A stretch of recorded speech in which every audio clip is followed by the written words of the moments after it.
Cumprimento a todos os meus irmãos com a paz de Jesus. Seja bem-vindo ao estudo da lição da Escola Sabatina, número 11, Ansiando por Mais. Antes de começar, vamos orar.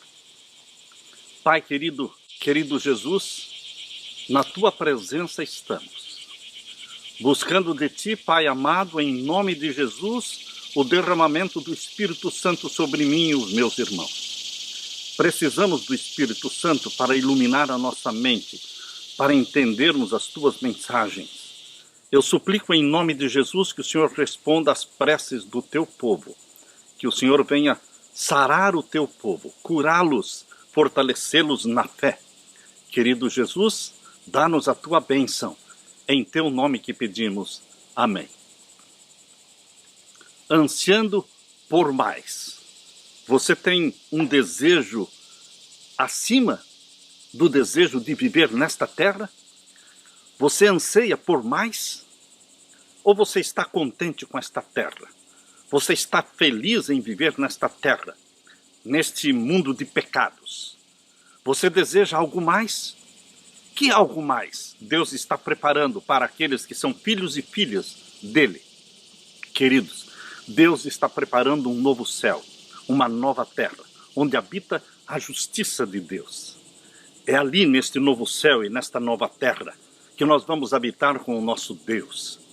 Ele será o nosso Deus e nós seremos o seu povo. E toda lágrima desaparecerá. Vamos viver eternamente com o nosso amado Jesus.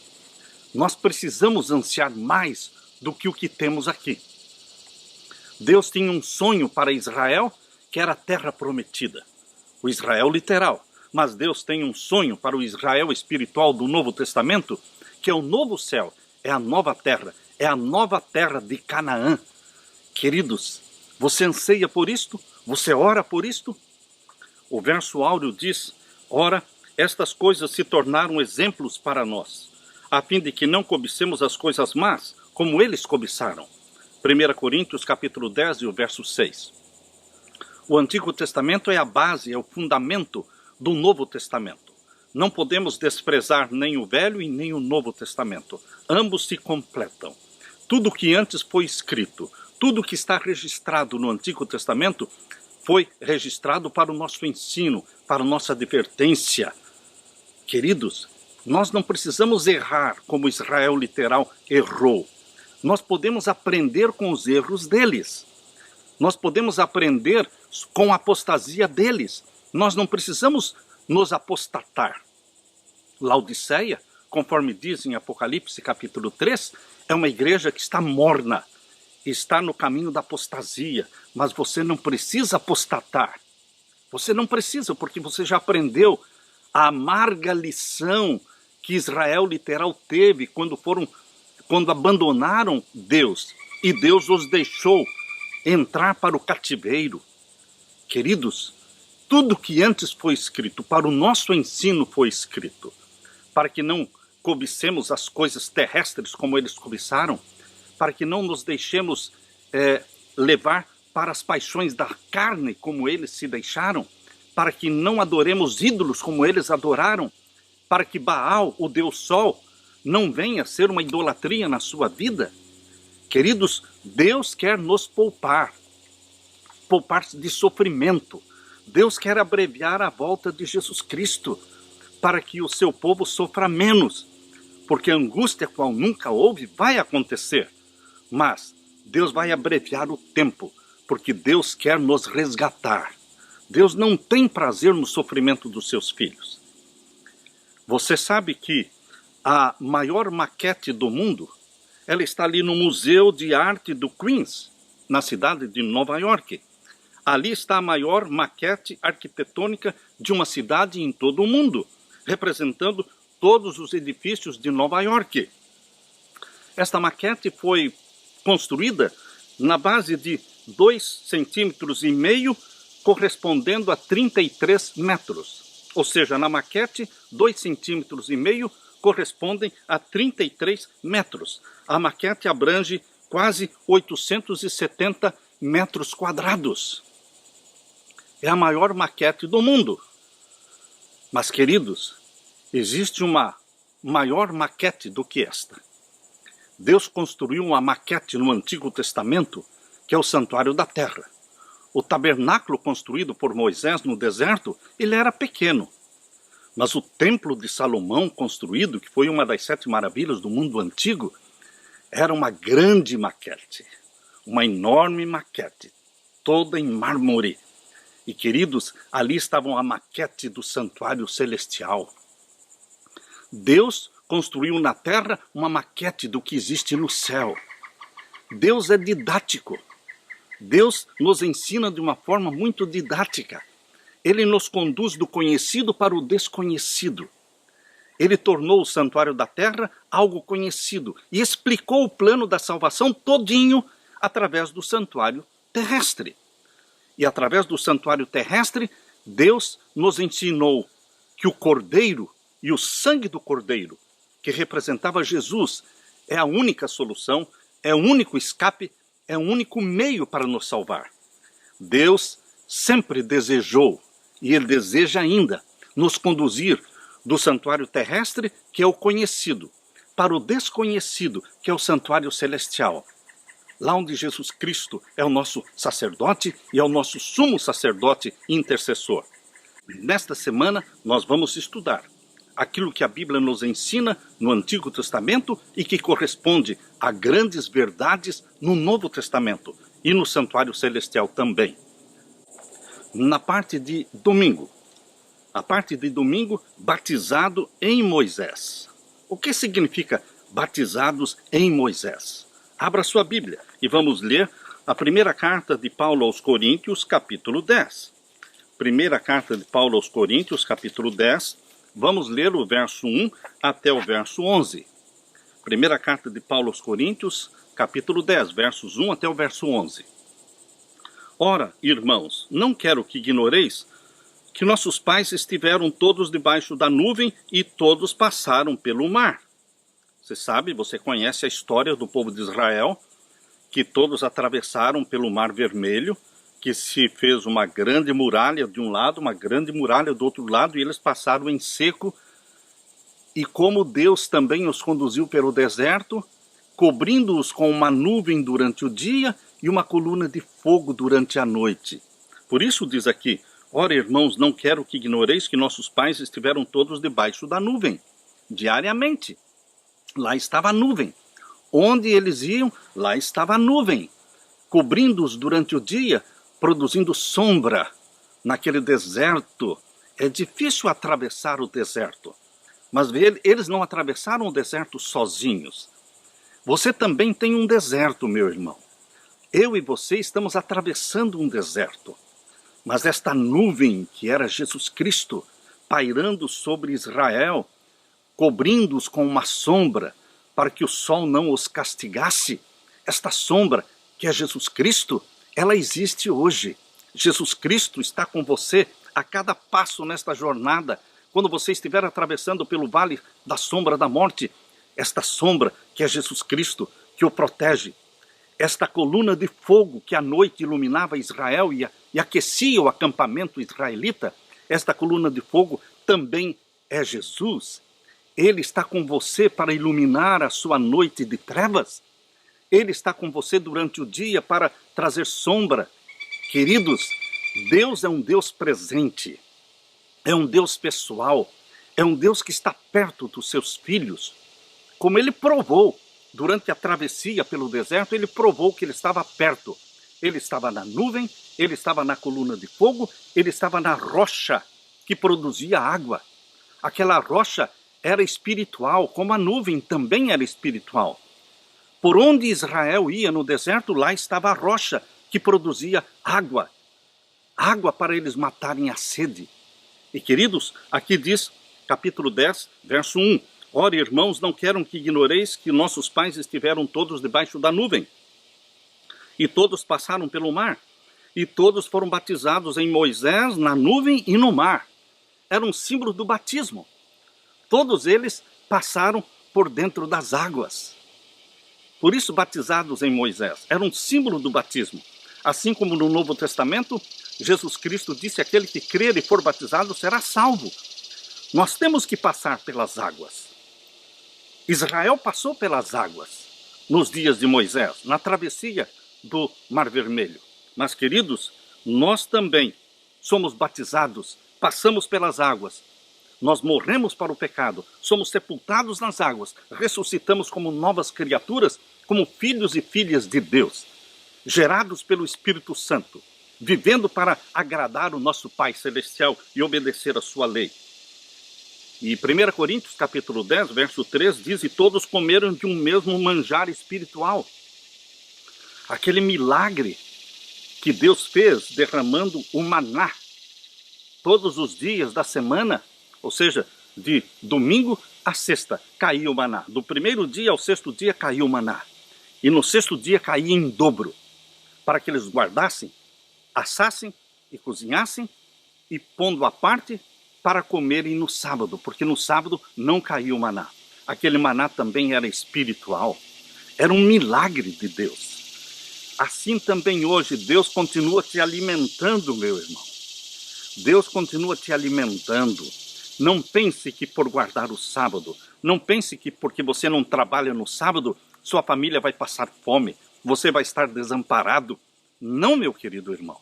Mesmo que você perca um emprego porque guarda o sábado, mesmo assim Deus o sustentará. Deus sustentou o meu pai, que perdeu o emprego por causa do sábado. Mas meu pai estava firme na decisão de guardar o sábado. Ele disse: eu sou pobre, estou desempregado, porque eu quero guardar os mandamentos de Deus. E se Deus permitir que a minha família passe fome, porque eu estou guardando o sábado, então a culpa é de Deus, não é minha. Mas Deus não deixou a família do meu pai passar fome. Deus o sustentou durante 2 anos desempregado. Nada nos faltou. Queridos, quando Deus dá ordem, não se intimide. Cumpra com a ordem que Deus deu. Deus disse: lembra-te do dia do sábado para o santificar. Então, lembre-se do dia do sábado para o santificar. Não tenha medo. Você não perde nada com Jesus Cristo. Com Jesus, você só ganha. Ele nos sustenta. Aqui diz: todos comeram de um mesmo manjar espiritual, que era o maná, por 40 anos. E aqui no capítulo 10 de 1 Coríntios, verso 4, diz: e beberam todos de uma mesma bebida espiritual. Aquela água que jorrava da rocha, uma água cristalina e gostosa de se beber, refrescante. Nunca faltou esta água durante os 40 anos no deserto. Embora a Bíblia fale de 2 vezes da rocha, mas, queridos, a rocha jorrando água não aconteceu 2 vezes. Aconteceu diariamente por 40 anos. Porque aqui no verso 4 diz que onde eles estavam, por onde eles caminhavam pelo deserto, lá estava a rocha. Era uma rocha espiritual, porque é Jesus Cristo. E dali jorrava água. Leia comigo atentamente o verso 4. E beberam todos de uma mesma bebida espiritual, porque bebiam do quê? Bebiam da pedra espiritual que os seguia. Presta atenção nesta frase. Bebiam da pedra espiritual. Então a rocha era espiritual. Tudo ali era milagre. A coluna de fogo, a nuvem, o maná e também a rocha que jorrava água. Tudo era milagre. Deus é um Deus de milagres.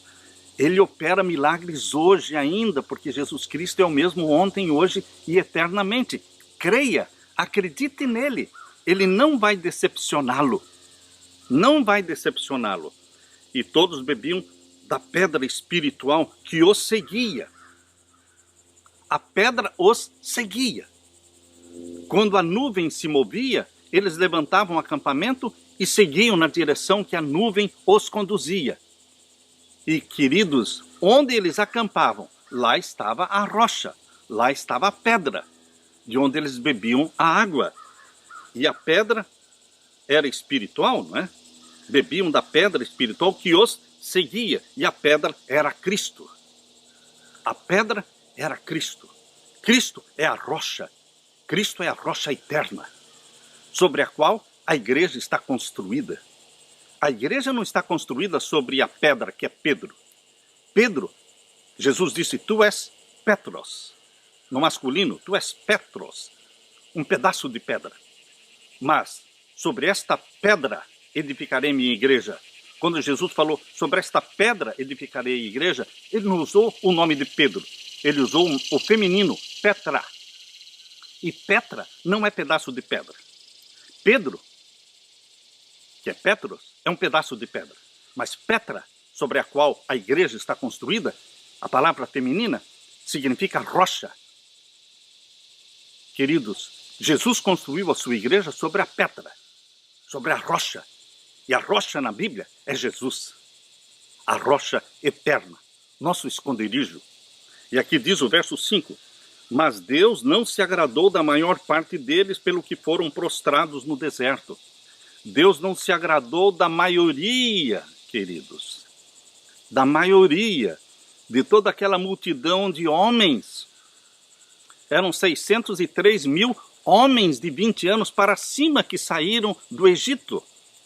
Mas dos 603 mil homens de 20 anos para cima, todos morreram com exceção de Josué e Calebe.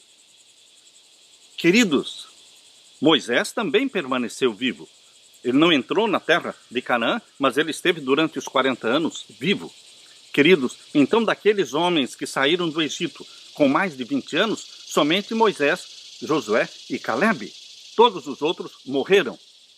E os homens que tinham menos de 20 anos continuaram vivendo porque eles entraram na terra de Canaã. Eles possuíram a terra. Mas era uma multidão, quando você soma os homens com as mulheres e com as crianças, nós vamos ter aí uma multidão de mais de 2 milhões de pessoas.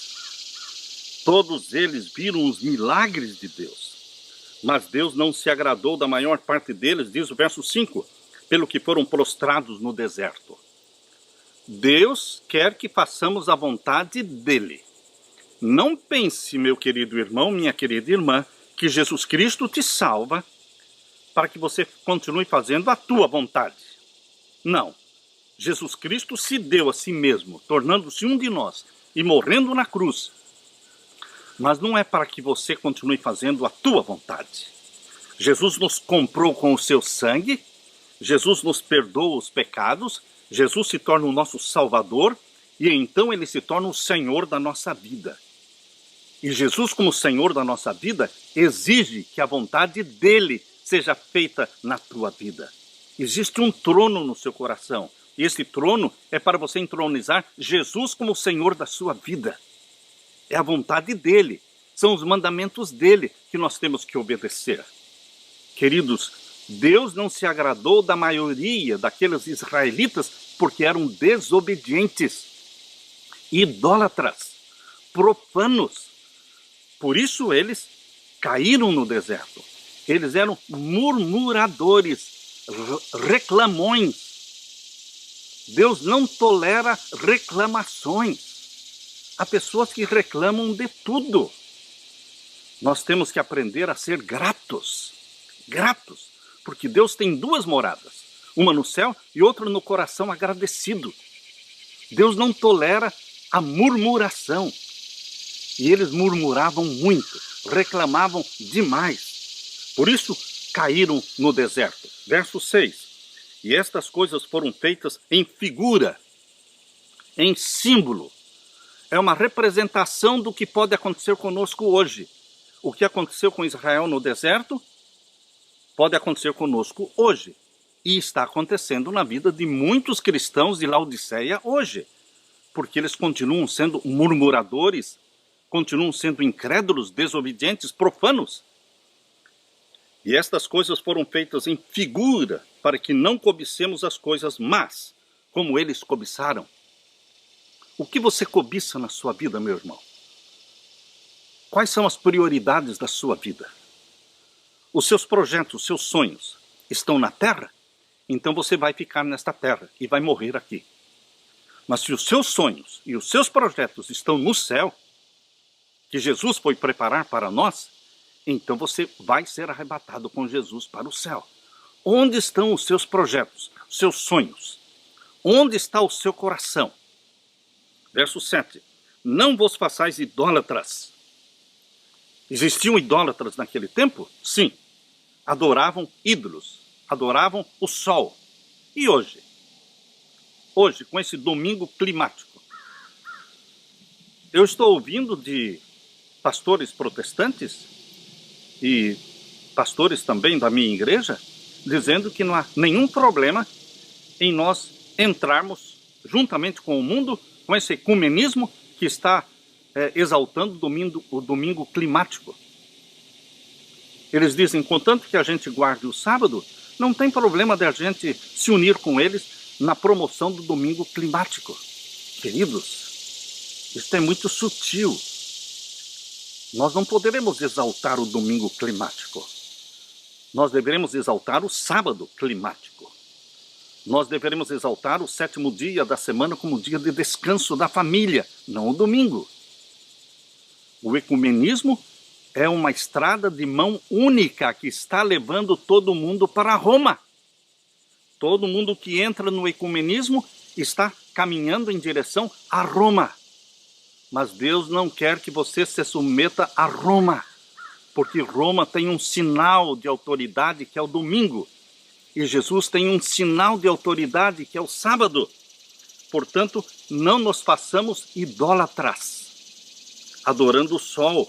Não vos façais, pois, idólatras, como alguns deles, conforme está escrito. O povo se assentou a comer e a beber e levantou-se para folgar. Eu fui no dicionário para saber o que quer dizer a palavra folgar. Folgar quer dizer farra, fazer farra, orgia.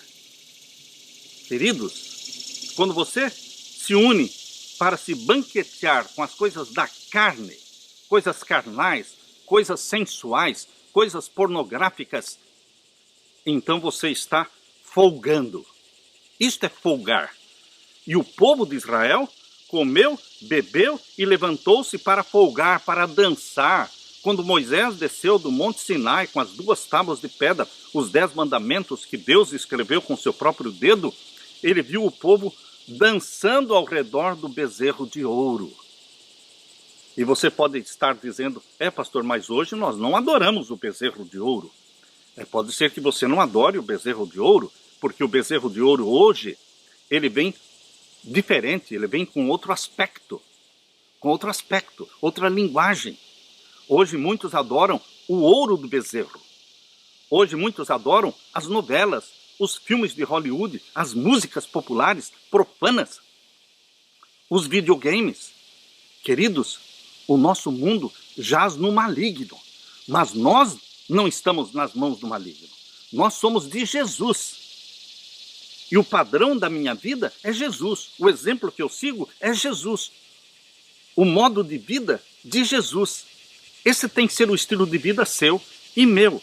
Nós não podemos comer e beber, fazendo do estômago o nosso Deus. Não é o que você gosta de comer, não é o que você gosta de beber, mas é o que Deus quer que você coma e beba.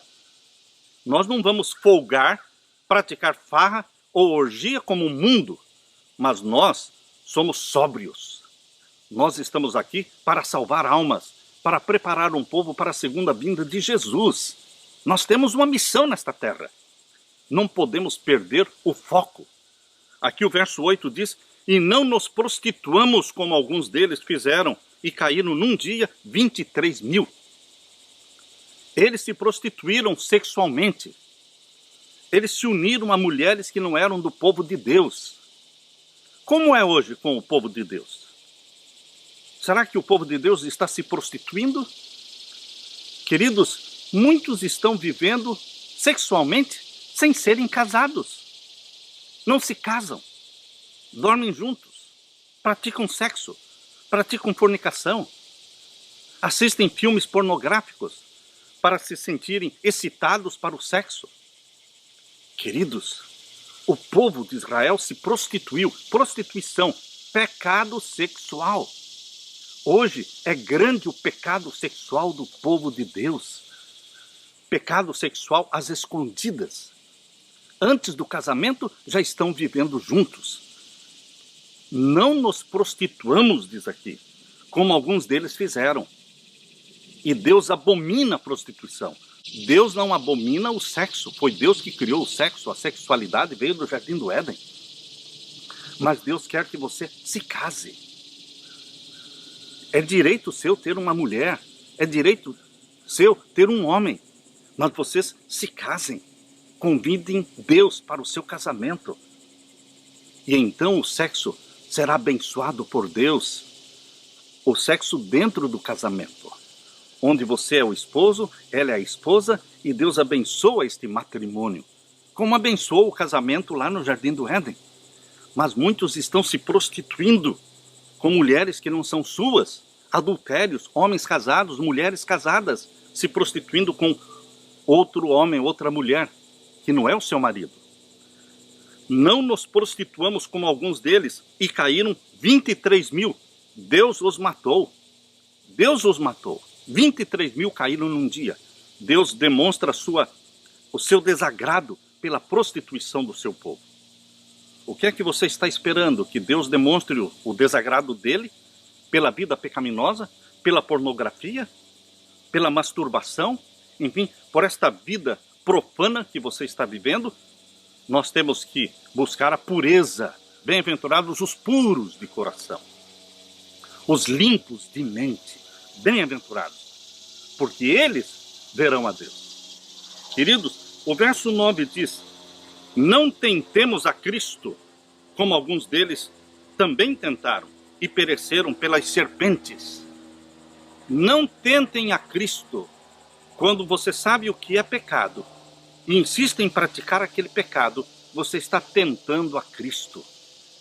Você está fazendo Jesus Cristo sofrer.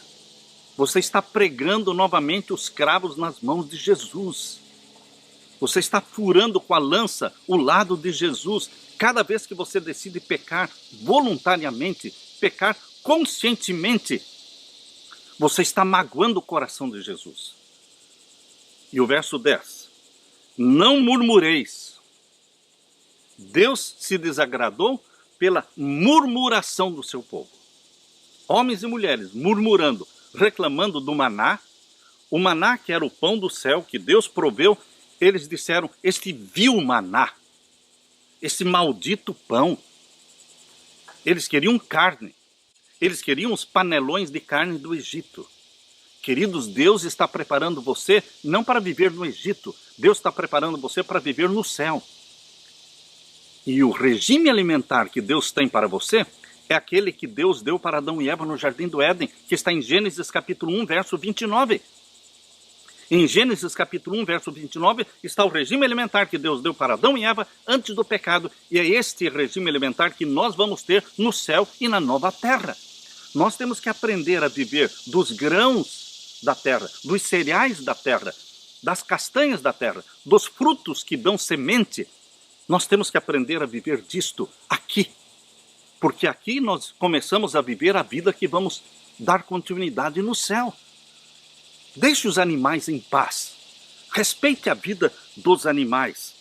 Aqui diz: não murmureis, como também alguns deles murmuraram e pereceram pelo destruidor. E o verso 11. Ora, tudo isto lhes sobreveio como figuras. Tudo o que aconteceu, tudo que foi registrado para exemplo seu, como símbolo do que pode acontecer para o povo de Deus hoje. Tudo que lhes sobreveio como figuras, e estão escritas para aviso nosso, para quem são chegados os fins dos séculos. É chegado o tempo do fim, meu irmão. Se você estava esperando o fim do mundo, eu quero avisar você que o fim do mundo já chegou. Toda essa pandemia que nós estamos vivendo hoje, toda esta angústia das nações que estamos vivendo hoje, já é o fim do mundo. Nós estamos nos preparando para entrar na angústia qual nunca houve. Esta angústia qual nunca houve vai começar após a lei dominical ser aprovada. Mas hoje, antes da lei dominical ser aprovada, nós já sentimos e percebemos a angústia das nações. Mas esta angústia vai ser intensificada com a aprovação da lei dominical e a perseguição ao povo de Deus. Agora, lá no Afeganistão, queridos, o Talibã está perseguindo aqueles que têm aplicativos da Bíblia no seu celular. Lá no Afeganistão hoje, se for descoberto no seu celular, no seu aparelho, um aplicativo contendo a Bíblia, você simplesmente será morto. A perseguição aos cristãos já começou. Queridos, Deus deixou tudo escrito para o nosso ensino, para a nossa advertência, para que nós não caiamos no deserto, não caiamos na travessia do deserto, mas louvemos a Jesus Cristo, que é sombra, que é coluna de fogo na nossa vida, que é o nosso maná, que é a nossa água. Bendito seja este Jesus Cristo, que é tudo na minha vida, é tudo na sua vida. Aleluia. Na parte de segunda-feira, ritual e sacrifícios. Deus instituiu todo o cerimonial do santuário terrestre. Antes do santuário terrestre ser construído, já existia o sistema de sacrifícios. O sistema de sacrifícios começou no Jardim do Éden, quando Deus arrancou aqueles aventais de folhas de figueira de Adão e Eva, aventais que estavam tentando cobrir a nudez causada pelo pecado. Ora, meus queridos irmãos, minhas queridas irmãs, a nudez causada pelo pecado só pode ser coberta pela justiça de Cristo.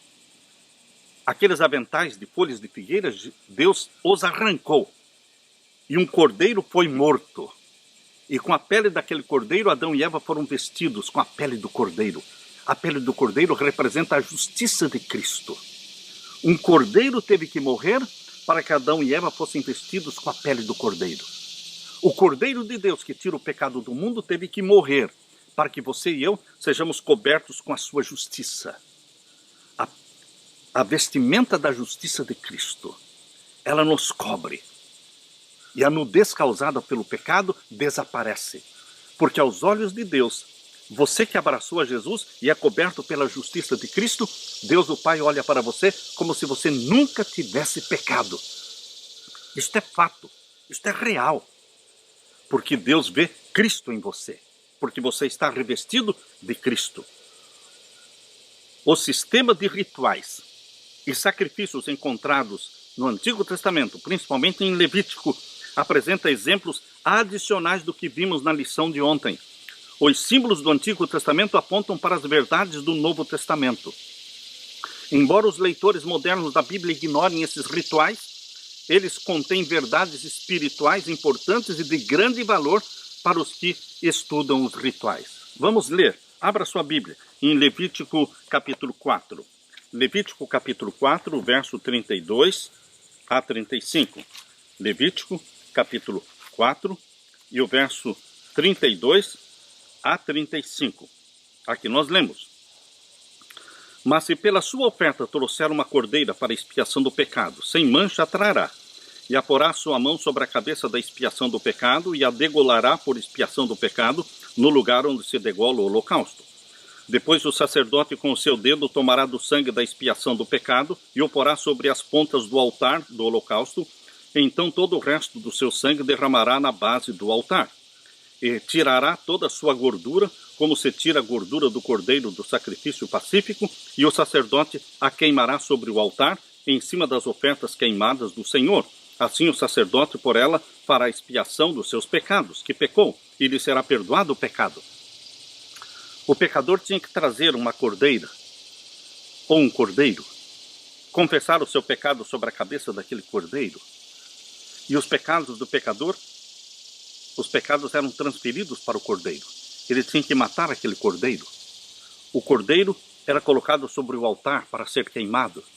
Parte daquele sangue era tomado pelo sacerdote e ele tocava as 4 pontas do altar. O restante do sangue era derramado no pé do altar. Queridos, o pecado era transferido para o cordeiro e do cordeiro era transferido para o sacerdote. E o sacerdote entrava no lugar santo. E ao queimar o incenso sobre o altar de incenso no lugar santo, aquele pecado que tinha sido transferido para o sacerdote, ao ele queimar o incenso no lugar santo, a fumaça do incenso aromático subia e passava por cima do véu e entrava no lugar santíssimo. O pecado era transferido para o santíssimo e era ali acumulado durante o ano todo. Mas um dia no ano, dia 10 do 7º mês, o dia de Yom Kippur, era o dia do juízo do povo de Israel. Naquele dia, nesse único dia, dia 10 do 7º mês, O sumo sacerdote, não o sacerdote, mas o sumo sacerdote entrava uma vez no ano no Santíssimo para fazer a purificação dos pecados que foram acumulados durante o ano todo. Era o dia do juízo. Se alguém não confessasse os pecados até o dia do juízo, dia 10 do 7º mês, seria então extirpado, arrancado do povo de Deus, para nunca mais pertencer ao povo de Deus. Tudo que era feito no santuário da terra era um símbolo do santuário celestial. Porque o santuário da terra era uma maquete do santuário celestial. Foi assim que Deus fez. Foi assim que Deus ordenou para Moisés. Queridos, nós vemos em João capítulo 1, verso 29. Abra sua Bíblia. O Evangelho de João, capítulo 1 e o verso 29. Vejam as palavras de João, capítulo 1, verso 29. No dia seguinte, João viu a Jesus que vinha para ele e disse: eis o Cordeiro de Deus que tira o pecado do mundo. Por que João, olhando para Jesus, disse: eis o Cordeiro de Deus? Porque aquele homem que estava na frente de João, queridos, o homem que estava na frente de João Batista, ele era o Filho de Deus que encarnou, gerado pelo Espírito Santo no ventre da Virgem Maria, e se tornou um de nós. E ele veio para morrer. Ele não veio passear na terra, ele não veio brincar na terra, ele veio para morrer pela humanidade. Sem a morte de Cristo, sem o sangue de Cristo, não há remissão dos pecados. Não existe salvação pela lei. A salvação é pelo sangue de Jesus Cristo. A lei é implantada no coração dos salvos em Jesus Cristo. A lei, ela tem valor na vida daqueles que foram salvos pelo sangue de Jesus. Aí sim, eles se tornaram filhos e filhas de Deus, e a lei de Deus, os 10 mandamentos, é honrada, é importante para eles, porque eles são filhos e filhas de Deus. Queridos, não há remissão dos pecados sem sangue. Jesus é o Cordeiro, simbolizado por 4.000 anos, mas agora era o verdadeiro Cordeiro de Deus. Por isso João Batista, olhando para Jesus Cristo, disse: eis o Cordeiro de Deus que tira o pecado do mundo. Você pode ler também na primeira carta de Pedro. Abra sua Bíblia. Na primeira carta de Pedro, capítulo 1.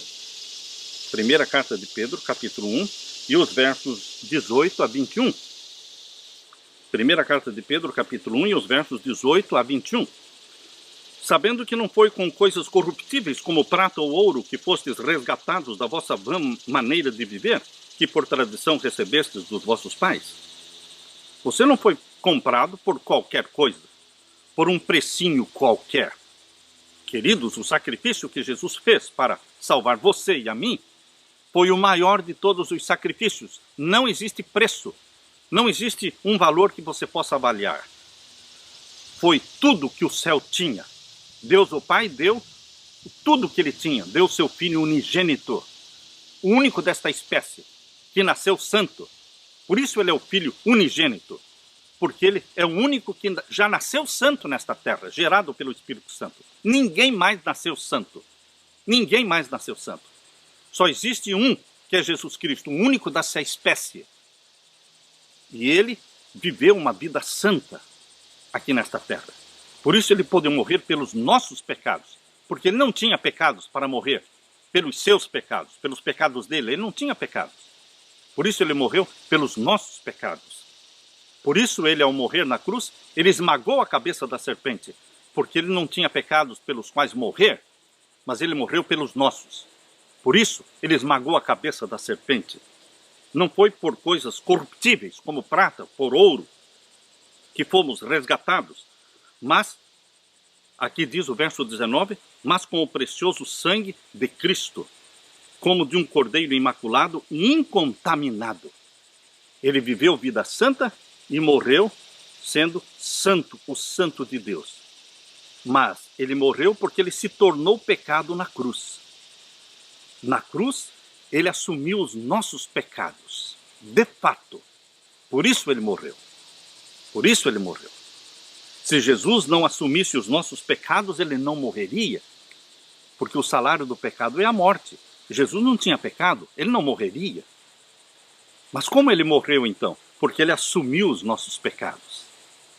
E como ele assumiu de fato, a morte também dele foi uma morte real. Por isso ele se sentiu separado do Pai. Não porque ele tivesse pecado dele, mas porque ele assumiu os nossos pecados de uma forma tão real, realística, que ele se sentiu separado do Pai. E ele disse: Deus meu, por que me desamparaste? Ele sentiu a agonia que o ímpio vai sentir lá na segunda morte. Aquela agonia que o ímpio vai sentir na segunda morte, que será uma morte eterna. Jesus sentiu na cruz, porque ele se sentiu separado do Pai pelos nossos pecados. Ele não estava enxergando, quando ele estava na cruz, pregado, ele não estava enxergando a sua ressurreição. Não, queridos, porque ali ele se tornou pecado. Se tornou pecado por você. Fomos resgatados pelo sangue de Jesus Cristo. Queridos, todo o santuário terrestre tinha um sistema, um ritual que mostrava Cristo como Salvador. O cordeiro representava Cristo como Cordeiro de Deus. O sacerdócio de Arão, o sacerdócio levítico, representava Jesus Cristo como nosso sacerdote. Todo o santuário da terra. O pátio do santuário terrestre, onde o cordeiro era morto, representava o próprio planeta Terra, onde o verdadeiro Cordeiro de Deus morreu no Monte do Calvário. O altar de holocausto do santuário celestial não está no céu. O altar de holocausto, onde o Cordeiro de Deus, o Filho de Deus, morreu, não está no céu, está na terra. Foi no Monte do Calvário que ele foi morto. Por isso, queridos, o santuário celestial tem o lugar santo e o lugar santíssimo. Mas o pátio está fora do céu. Por isso, lá em Apocalipse capítulo 11, verso 2 e 3, ali diz: deixe fora, meça o santuário celestial, mas deixe fora o pátio. Deixe fora o pátio, para que as nações pisem. Ou seja, lá está o santuário celestial, lugar santo e santíssimo. E o pátio é o planeta Terra, onde estão as nações, onde está o monte do Calvário, o altar de holocaustos, onde o Filho de Deus foi morto. Foi aqui que Jesus morreu e ressuscitou e subiu ao céu para ser sacerdote nosso no santuário celestial, onde ele esteve por 1800 anos como nosso sacerdote, intercessor e advogado, começando o trabalho de juiz. Começou a julgar no ano de 1844, quando ele entrou para o lugar santíssimo, dando início então à obra do juízo celestial. Ele não deixou de interceder, mas ele assumiu mais uma função, que é de juiz no santuário celestial. Queridos, todo o ritual e sacrifícios do santuário da terra era uma maquete, era um símbolo, era uma ilustração da verdadeira obra que Jesus realiza no santuário celestial como seu sacerdote. Bendito seja Deus, que nos leva do conhecido para o desconhecido e nos ensina lições preciosas. Desfrute a bênção deste Jesus, que é sacerdote e advogado seu e meu. Porque Jesus disse: aquele que vem a mim, de maneira nenhuma eu lançarei fora. Aleluia! Na parte de terça-feira, o exemplo de descanso. Deus nos deu exemplos, Deus nos deu maquete, Deus nos deu símbolos. E qual é o exemplo de descanso que ele nos deu? Abra sua Bíblia e vamos ler em Hebreus capítulo 4. Queridos, quando Deus conduziu seu povo através dos 40 anos pelo deserto, Deus queria colocá-los na terra que emanava leite e mel.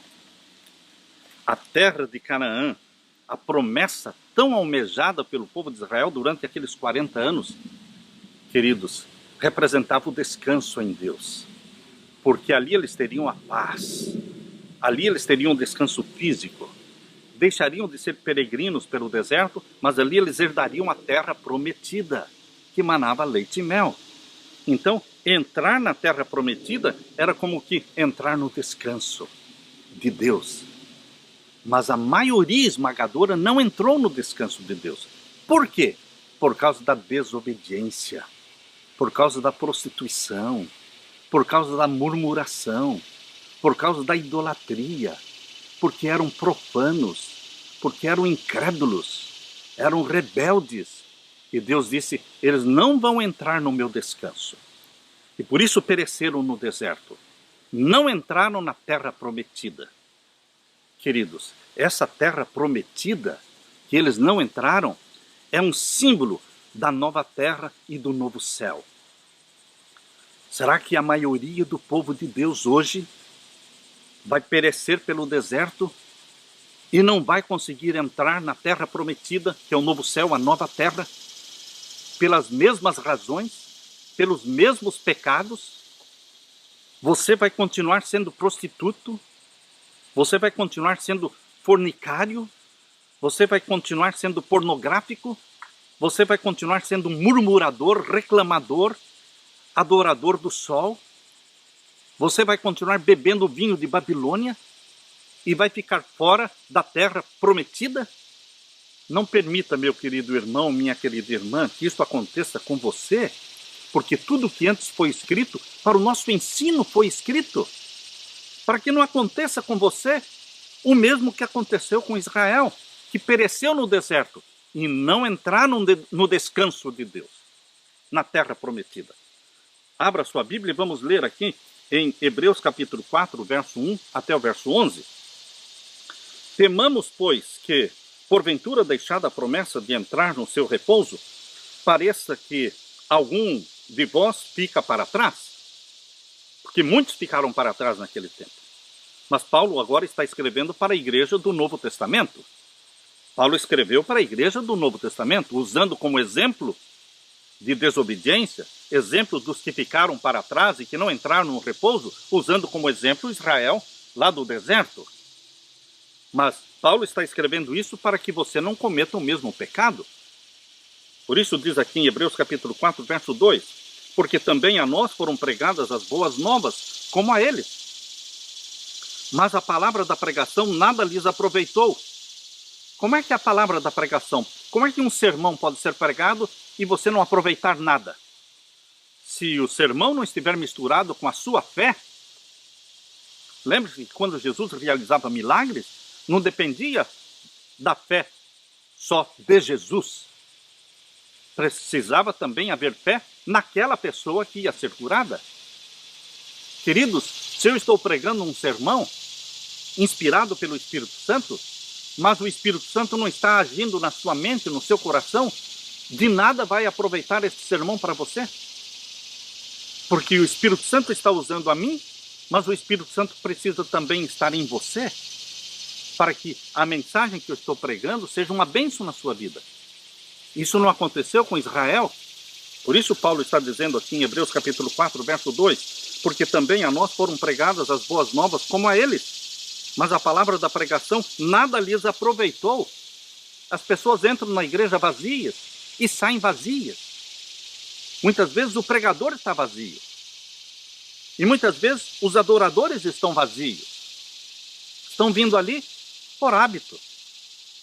Aqui diz o finalzinho do verso 2. Porquanto não estava misturada com a fé naqueles que a ouviram. A palavra pregada tem que ser misturada com a fé daqueles que estão ouvindo a pregação. Você está entendendo isso? E o verso 3. Porque nós, os que temos crido, entramos no repouso. Você encontra a salvação em Jesus Cristo. Você encontra o repouso em Jesus Cristo. Tal como disse, assim jurei na minha ira que não entrarão no meu repouso, embora as suas obras estivessem acabadas desde a fundação do mundo. Deus terminou o mundo em 6 dias e no 7º dia descansou. Mas agora o descanso que ele estava prometendo para o Israel idólatra era a terra prometida. E o povo não entrou, a maioria não entrou na terra prometida por causa da incredulidade.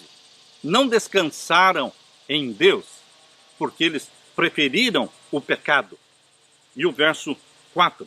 Porque em certo lugar disse assim, do dia 7º, e repousou Deus de todas as suas obras no 7º dia. E outra vez, neste lugar, não entrarão no meu repouso. Visto, pois, que resta que alguns entrem nele, e que aqueles a quem primeiro foram pregadas as boas novas não entraram por causa da desobediência, está claro aqui. As boas novas foram pregadas primeiramente para o Israel literal, mas eles não entraram no repouso de Deus, nem na terra prometida, e nem receberam o Messias como Salvador. Quando Jesus Cristo veio, se tornou um de nós, ele também foi rejeitado por Israel literal. Os líderes da nação e o povo, em massa, eles gritavam: crucifica-o, crucifica-o, e o seu sangue caia sobre nós e a cabeça dos nossos filhos. Não entraram no repouso de Deus, que era a terra prometida, e não entraram no repouso de Deus, que é o descanso em Cristo, libertação dos pecados. Não desfrutaram esta bênção por causa da desobediência. E o verso 7 determina outra vez um certo dia. Hoje, dizendo por Davi, muito tempo depois, como está escrito: hoje, se ouvirdes a sua voz, não endureçais os vossos corações. Porque se Josué lhes houvesse dado repouso, não falaria depois disso de outro dia. Portanto, resta ainda um repouso para o povo de Deus. Porque aquele que entrou no seu repouso, ele próprio repousou das suas obras como Deus das suas. Procuremos, pois, entrar naquele repouso, para que ninguém caia no mesmo exemplo de desobediência. Quando Paulo está falando aqui, procuremos, pois, entrar naquele repouso. Queridos, o sábado é o repouso que Deus preparou para o seu povo. O sábado representa não só o repouso das obras, dos trabalhos, o repouso físico. O sábado representa também o repouso espiritual. Quando você é perdoado, quando você é salvo, quando você repousa em Cristo como um filho de Deus, como uma filha de Deus. Aqui está falando do descanso físico, mas está falando também do descanso espiritual. E quando nós entrarmos na nova terra, no novo céu que Deus está preparando, quando formos arrebatados, nós vamos estar entrando aonde? No repouso de Deus, o repouso eterno, a salvação eterna. A terra que manava leite e mel era para o Israel literal o descanso que Deus estava preparando para eles. Hoje Deus está preparando outro descanso para você. O descanso da salvação em Cristo Jesus e perdão dos seus pecados em Cristo Jesus, e também o descanso de um novo céu, de uma nova terra, para onde seremos arrebatados, para vivermos eternamente com Jesus. Aleluia! Na parte de quarta-feira, não endureçam o coração. Esta frase, não endureçam o coração, chama a minha atenção. Chama a minha atenção porque quando eu leio Hebreus capítulo 3 e Hebreus capítulo 4, você pode perceber que Deus, o Espírito Santo, usou Paulo para repetir aqui no capítulo 3 duas vezes: não endureçam os vossos corações, e no capítulo 4 de novo: não endureçam os vossos corações. Por que que por 3 vezes, nestes poucos versos aqui, de Hebreus 3 e 4, Deus fez com que Paulo repetisse 3 vezes que não endureçam os vossos corações? Por que que Deus repetiu 3 vezes? Porque é muito provável que o povo de Deus hoje, o Israel espiritual de Deus hoje, do Novo Testamento, que diz estar se preparando para a volta de Jesus, é muito provável que este povo também esteja endurecendo o coração. Por isso Deus já falou lá em Apocalipse capítulo 3, que o seu povo está com o coração endurecido, porque não é quente e não é frio, mas porque tu és morno, vomitar-te-ei da minha boca. O que quer dizer esta frase? Porque tu não és quente e não és frio, porque és morno, vomitar-te-ei da minha boca. Deus está dizendo: vocês não vão entrar no meu repouso. Deus não vai levar para o céu mornos, pessoas que bebem o vinho de Babilônia, pessoas que estão compromissadas com o mundo. Queridos, é a mesma frase que Deus usou: não entraram no meu repouso porque foram desobedientes. Deus está dizendo para a Laodiceia: porque você não é quente e você não é frio, porque você é morno, você é apostatado, você tem um pé na igreja e um pé no mundo. Sábado de manhã você me louva, mas sábado à noite você vai atrás do mundo, vai atrás dos filmes de Hollywood e fica até madrugada assistindo, porque é isto que realmente te agrada. O domingo para você, você diz que guarda o sábado, mas o domingo para você é um dia mais prazeroso, é o dia que você curte, Você não está curtindo o sábado, você está curtindo o domingo. Isto é vinho de Babilônia. Queridos, a mesma razão por que Israel pereceu no deserto e não entrou no repouso de Deus, hoje Deus está dizendo para a sua igreja de Laodiceia: vocês são mornos. Por isso Jesus, lá em Apocalipse 3:20, está batendo na porta dos laodiceanos. Ora, meus queridos, se Jesus, lá em Apocalipse 3:20, está: eis que eu estou à porta e bato. Se alguém ouvir a minha voz e abrir a porta, eu entrarei. Por que Jesus está falando para, especificamente, os cristãos de Laodiceia? Para os cristãos de hoje. Para você e para mim. Por que ele está dizendo: eis que eu estou à porta e bato?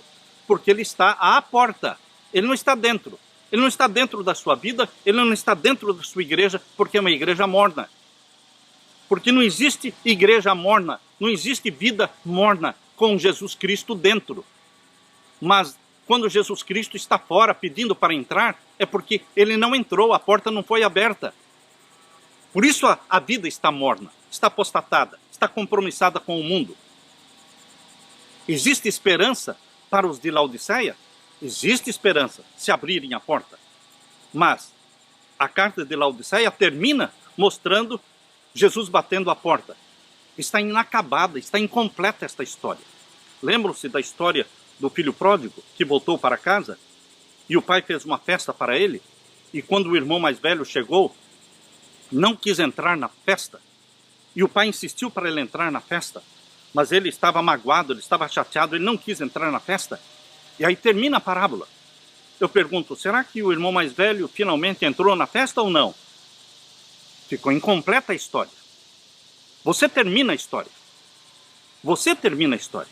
Assim também a carta de Laodiceia. Será que Jesus continuou batendo eternamente na porta, pedindo entrada na igreja de Laodiceia? Será que eles abriram a porta? Ou ele ficou para o lado de fora? A história está incompleta. Você pode terminar esta história abrindo a porta do seu coração, dizendo: Jesus, entre na minha vida, viva em mim, porque para mim o viver é Cristo e o morrer é lucro. Se você disser como Paulo disse, em Filipenses capítulo 1, verso 21, para mim o viver é Cristo, se este for o lema da sua vida, então você não vai ser morno. Você vai ser um cristão remanescente, batizado pelo Espírito Santo, mas perseguido pela igreja.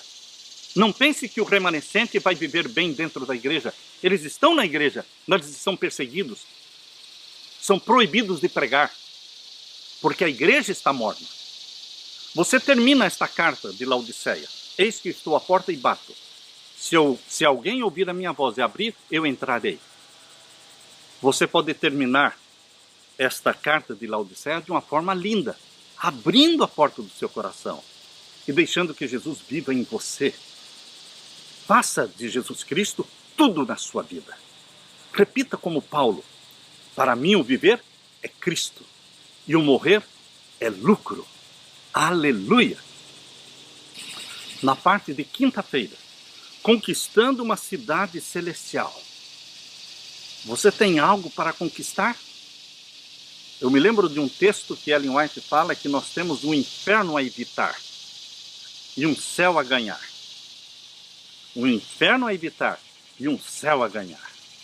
Nós temos um céu para ganhar, meu querido irmão, minha querida irmã. Nós temos uma nova Jerusalém, que é a cidade do Deus vivo. É o tabernáculo de Deus com o seu povo. Jesus Cristo foi preparar-nos um lugar. João capítulo 14, verso 1 a 3. Vou preparar-vos lugar. E se eu preparar-vos lugar, e Ele está preparando o lugar, voltarei e vos levarei para mim mesmo, para que onde eu estiver, vós também estejais. João 14, 1 a 3. Nós temos algo a conquistar, que é a cidade do Deus vivo. É a nova Jerusalém, é onde está o santuário celestial, é onde está o lugar santo, é onde está o lugar santíssimo, é onde está o trono de Deus. Queridos, nós temos algo a desejar, algo muito maior, extremamente maior do que esta vidinha terrestre que vivemos aqui, cheia de perigos, de ameaças. Queridos, Jesus Cristo quer incendiar em você esta paixão por Ele, paixão por Jesus Cristo, e esta paixão pelo céu, esta paixão pela nova terra, pela nova Jerusalém, conquistando uma cidade celestial. O desenvolvimento lógico das principais ideias de Hebreus 4 torna-se evidente em Hebreus capítulo 4, versos 8 até o verso 11. Leia comigo. Hebreus capítulo 4, versos 8 a 11. Que outro dia, que outro repouso, que outro sábado Deus tem preparado para você? Aqui diz o verso 9, porque resta ainda um repouso para o povo de Deus. Que repouso é esse que resta para o povo de Deus? É o repouso em Cristo? É o repouso em Cristo? É o repouso da salvação, da libertação dos nossos pecados? Sim. Mas existe um outro repouso que Deus está preparando para o seu povo. Quando você lê a Bíblia, você descobre na Bíblia que existe o sábado semanal, que é o repouso de Deus, e o repouso para o seu povo também. Isso está claro em Gênesis capítulo 2, versos 1 até o verso 3. O sábado semanal está presente também na lei de Deus, dos 10 mandamentos, em Êxodo capítulo 20. Ali está no capítulo 20 de Êxodo, versos 8 até o verso 11. Ali está o repouso de Deus, o santo sábado, o sábado semanal, o 7º dia da semana. Mas quando você lê a Bíblia, você descobre que existia também o sábado anual. O sábado anual acontecia de 7 em 7 anos. O 7º ano, Deus disse, vocês não plantam.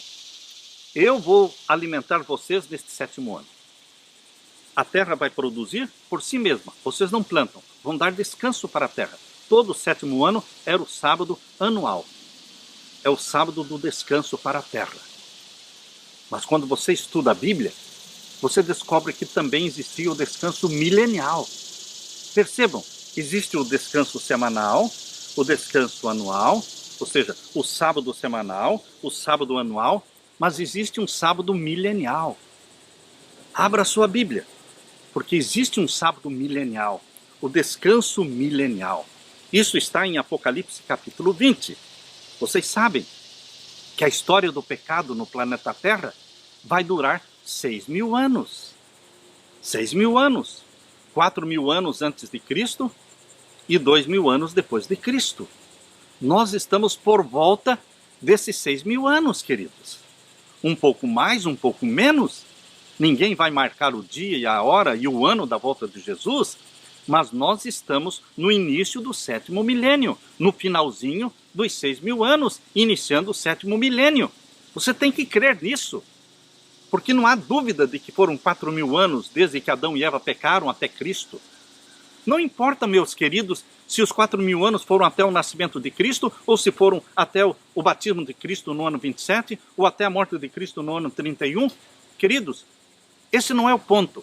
O ponto é que, do pecado de Adão até Cristo, foram ao redor de 4.000 anos. Números redondos. E de Cristo até hoje, são 2.000 anos. Queridos, você pode falar, são 2021? Sim, mas queridos, 21 anos em 1.000 anos é como que 20 segundos em 1 hora. Isso não é nada, 20 segundos em 1 hora. Assim também, não são nada 21 anos em 1.000 anos. Nós estamos por volta do início do 7º milênio. 6.000 anos são passados. E o 7º milênio é o sábado milenial. Jesus ou volta agora, ou volta agora. Jesus não vai voltar daqui 50 anos, meu irmão. Não. Nós estamos às portas do decreto dominical. Nós estamos às portas da angústia qual nunca houve. Nós estamos às portas do fechamento da porta da graça. Nós estamos às portas da segunda vinda de Jesus. Você tem que crer assim. Porque se você crer assim, você vai viver assim. Mas aqueles que são os servos maus, que dizem tarde virá o meu Senhor, estes vivem vida relaxada, displicente, vida morna, porque eles acham que tem muito tempo. Você não tem muito tempo, meu querido irmão. Por quê? Porque, primeiramente, eu posso morrer hoje, você também pode morrer hoje. Nós não temos muito tempo, só temos o dia de hoje. Mas mesmo que não morramos hoje, vamos continuar vivendo, temos que entender que os sinais da volta de Cristo que nos cercam, todos, cristãos e não cristãos, cientistas, todos estão dizendo, é chegado o fim do mundo. É chegado o fim do mundo. Você nega isso? Ou você acredita nisso? Queridos, existe o descanso milenial. O sábado semanal foi esquecido pela humanidade. O sábado semanal. O sábado anual também foi esquecido pela humanidade. E o sábado milenial, que é o 7º milênio, que é o milênio de Apocalipse 20, que Satanás será preso. Satanás vai ficar preso neste 7º milênio, neste sábado milenial. E o povo de Deus estará 1000 anos no céu com Jesus Cristo. E nós vamos descer do céu com a Nova Jerusalém. Todos dentro da Nova Jerusalém vamos descer do céu no final deste 7º milênio. É isso que Apocalipse capítulo 20 nos mostra. Veja aí Apocalipse capítulo 20, verso 1 em diante. E vi descer do céu um anjo que tinha a chave do abismo e uma grande cadeia na sua mão. Ele prendeu o dragão, a antiga serpente, que é o diabo e Satanás, e amarrou-o por 1000 anos. Os 1000 anos ainda não começaram, porque Satanás ainda não foi preso. Então, queridos, nós estamos por volta, a poucos minutos, queridos, diríamos, do início deste 7º milênio. Não vamos discutir por um ano a mais, um ano a menos, não vamos discutir isso, ninguém sabe o dia, a hora e o ano da volta de Jesus. Mas nós estamos às portas. Temos que nos preparar. Não é tempo de ser morno. Não é tempo de ser morno. É tempo de ser reavivado pelo Espírito Santo, incendiado pelo Espírito Santo, dando as costas para Roma. Dando as costas para Roma. Deixando de beber o vinho de Babilônia. Sai dela, povo meu. Existe um povo meu dentro de Babilônia. Um povo sincero. São milhões e milhões. Existe um povo meu dentro de Babilônia. Nós temos que dar este alto clamor, esta mensagem. Sai dela, povo meu. E unam-se aos que guardam os mandamentos de Deus e têm a fé de Jesus Cristo. Porque este 7º milênio será o milênio do povo de Deus no céu. Porque diz aqui no capítulo 20 de Apocalipse, verso 2, ele prendeu o dragão, a antiga serpente, que é o diabo e Satanás, e amarrou por 1000 anos, lançou-o no abismo. Ele é lançado no abismo durante os 1000 anos, e ele vai subir do abismo. Vocês lembram da profecia de Apocalipse 17? Apocalipse capítulo 17, verso 8, onde diz que tem uma besta que vai subir do abismo? Apocalipse 17, verso 8, aqui diz, a besta que viste foi e já não é, e há de subir do abismo. Quem é essa besta que há de subir do abismo? É a besta do abismo. A besta do abismo não é o papado, e não é a besta que subiu da terra, os Estados Unidos. A besta do abismo é o próprio Satanás. A besta que subiu do mar é o papado, a besta que subiu da terra, os Estados Unidos, o protestantismo apostatado, mas a besta do abismo é Satanás.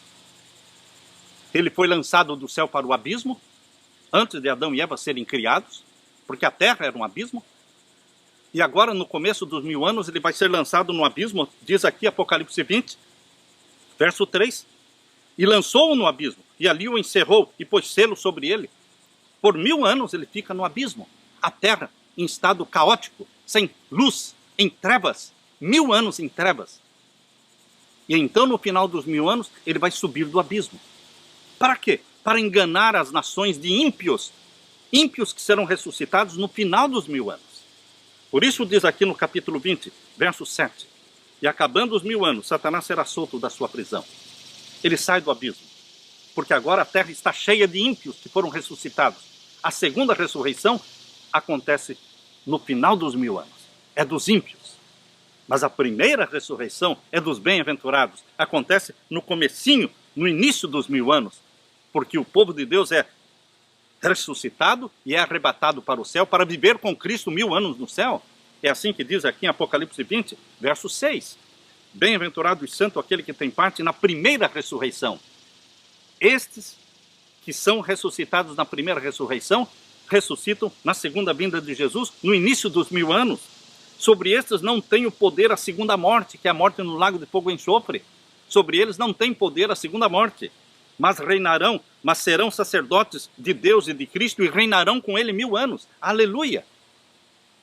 O 7º milênio é o descanso que Deus É o repouso que Deus ainda tem para o seu povo. Aqueles que descansam no sábado semanal, eles vão entrar no descanso milenial que Deus está preparando para o seu povo. É o descanso dos 1000 anos no céu. Eles vão entrar no céu. Eles vão descer do céu com a Nova Jerusalém no final dos 1000 anos para herdarem a nova terra, onde estará o trono de Deus por toda a eternidade. Satanás e os seus anjos serão queimados, diz aqui em Apocalipse 20, verso 10, verso 9 e verso 10. Eles cercam a cidade, mas não tomam a cidade. Eles serão queimados. Esta é a segunda morte, a morte eterna. Mas o povo de Deus herda a nova terra. Eles entram no descanso de Deus. Os que creem, os que não são profanos, os que não são prostitutos. Queridos, o que aconteceu com Israel literal não pode acontecer com você e comigo. Nós somos o povo de Deus, somos o remanescente de Deus na terra, batizados pelo Espírito Santo. Que Deus derrame sobre você o Espírito Santo, meu irmão. E que você entre neste repouso, porque resta um repouso para o povo de Deus. Os que guardam o sábado semanal também entrarão no sábado milenial, que é o repouso de Deus, sendo arrebatados para o céu e vivendo com Cristo 1000 anos no céu. A minha oração, meu irmão, é que Deus derrame sobre você o Espírito Santo e que você se prepare para entrar neste repouso milenial, subindo ao céu com Jesus Cristo, para todo sempre. Aleluia! Deixo com você a paz de meu Jesus. Amém.